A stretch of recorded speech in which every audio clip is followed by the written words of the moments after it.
Hey guys, it's me Ben, again, with another, not cubing video, but something related with cubing. It's gonna be a quick video because, my StackMat Gen forward timer, you can see the display is not working correctly. If I push down, I guess it sometimes, like,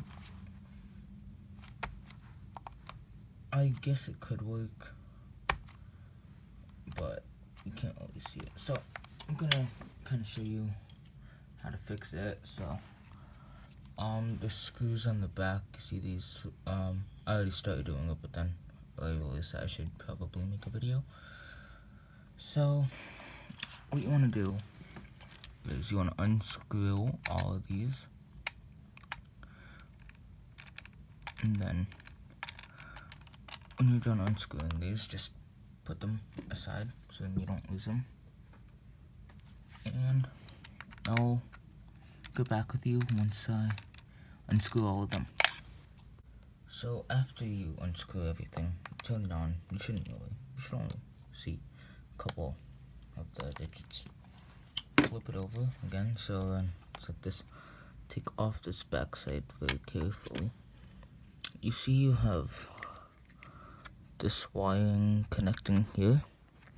Also, don't unscrew the battery pack. What you want to do is you just want to kind of screw these down a little more. So I'll do that quickly.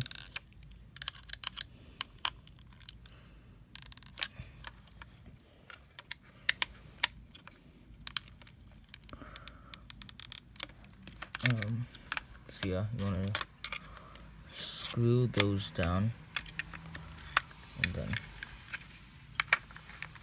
before you screw it back together, yeah, see, works fine now. There's how to fix your StackMat Gen 4 timer.